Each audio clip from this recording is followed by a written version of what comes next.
voir un film des frères Cohen, c'est Ave César.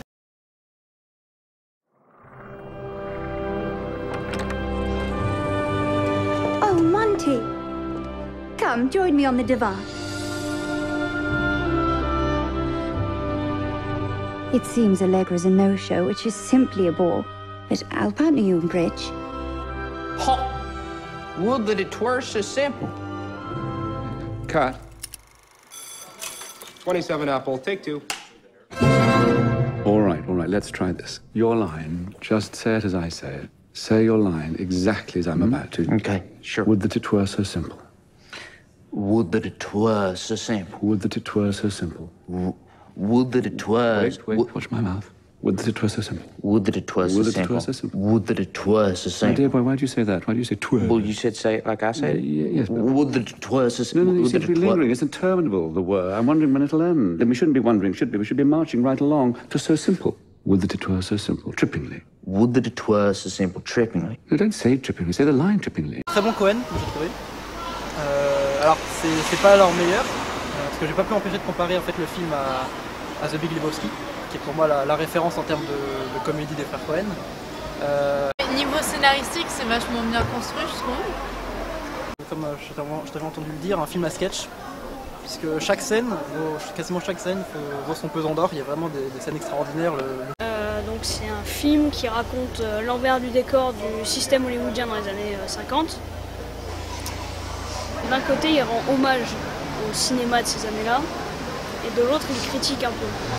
Mais en même temps, il y a une sorte d'admiration, cet Hollywood est idéalisé, et en fait, moi je les sens un peu comme Martin Scorsese sur ce coup. J'avais lu une biographie de lui où il disait qu'il regrettait énormément de ne pas avoir pu exister à cette période-là, de ne pas avoir connu la période des studios. Et j'ai senti que malgré tout ce ridicule des studios, les frères Cohen l'admiraient et regrettaient de ne pas avoir travaillé durant cette époque. Moi, la mise en abîme était bien faite dans ce film, mais elle apporte en fait un regard un peu, entre guillemets, extérieur sur ce qu'on voit.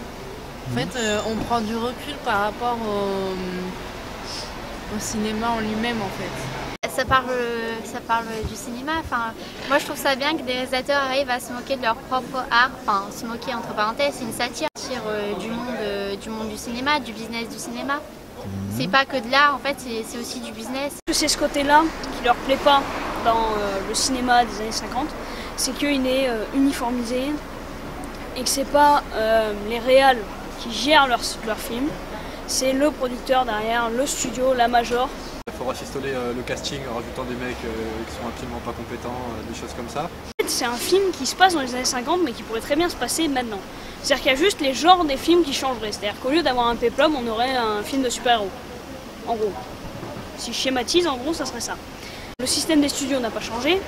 On a toujours les majors qui font attention à leur image, qui font attention à qui ils engagent, à pas faire de scandale d'acteurs attachés à eux, tout ça. On a encore ce style-là. Et on a encore la dénonciation des gros producteurs d'Hollywood qui formatent un peu tous les films et qui produisent pour l'argent et non pour le film qui sort après. Et il y a ce côté, les communistes à Hollywood, qui est aussi montré dans le film, qui essayaient d'avoir des acteurs bien en vue d'Hollywood pour promouvoir leur système politique, système de pensée à eux, dans un monde ultra-capitaliste, tout ça. Le scénario, j'ai pas trouvé très emballant. Alors les scènes sont super, les dialogues sont géniaux, mais il y a ce problème de continuité qui moi m'a un peu gêné. Les personnages font bien, ils sont tous très bien interprétés, tous super intéressants. Mais si on compare avec The Big Lebowski, le principe est le même, énormément d'acteurs, tous plus intéressants les uns que les autres. Il y avait quand même Jeff Bridges, qui était le personnage principal, qui servait de passerelle entre tous les personnages et qui faisait avancer l'histoire dans le même sens. Alors, même si l'histoire était totalement abracadabresque, il y avait quand même cette continuité. Et là, il n'y a pas vraiment de lien entre tous les personnages, parce que le personnage censé faire le lien, donc Josh Brolin, je trouve qu'en fait finalement il ne le fait pas super bien. Enfin, c'est pas le personnage, mais on va pas vers une continuité. On prend chaque personnage à part et ils vont pas dans le sens de l'histoire principale. Ils disent que les personnages ils n'ont pas forcément d'interaction les uns avec les autres. C'est-à-dire qu'ils vont pas forcément construire une histoire ensemble. Finalement, il n'y a pas vraiment d'histoire principale, parce que l'enlèvement de George Clooney, c'est bon, Voilà, c'est une histoire super, mais qui prend pas plus de place que ça. Une Tatum qui danse et qui chante, c'est pas mal. Alors ça, c'est vraiment mon coup de cœur. Je trouve que quand cet acteur fait du comique, il est vraiment extraordinaire. Il a vraiment la tête de con par excellence. Moi, ce que j'ai beaucoup aimé, c'est qu'en voyant les films qu'il montrait, je revoyais d'autres films. Je revoyais Ben-Hur, je revoyais même des films que j'ai pas forcément aimés. Et je crois que dans tout le film, je retiendrai le gros pétage de câble de Ralph Fiennes.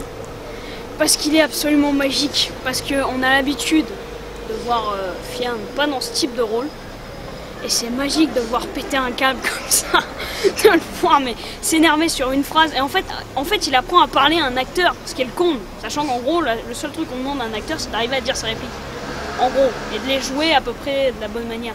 Mais c'est génial parce qu'on voit, il a une espèce de flegme pendant tout le truc qui fait qu'on sait qu'il va pas lui en tirer une, mais qu'il a envie de lui en tirer une. Et on voit que ça s'énerve tout ça. Et après la chute, quand on voit que la réplique en fait a été changée par un It's Complicated, c'est magique. Ça m'a fait mourir de rire. C'est génial. It's complicated.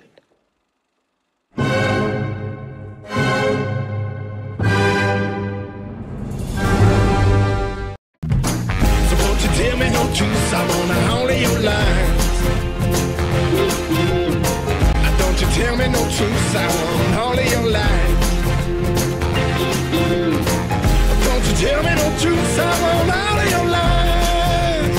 Yeah. Give me all of your lies, give me all of your lies, give me all of your lies, give me all of your lies, give me all of your truth. On arrive à s'intéresser à tous les films qu'ils nous montrent, même si certains sont assez bizarres, notamment la chorégraphie aquatique. J'ai pas compris le délire. C'est la pub des gens. La pub des gens est mieux quand même. Hein. J'arrive pas à m'exprimer en fait. Non mais. C'est pas grave, j'ai juste en terminale L.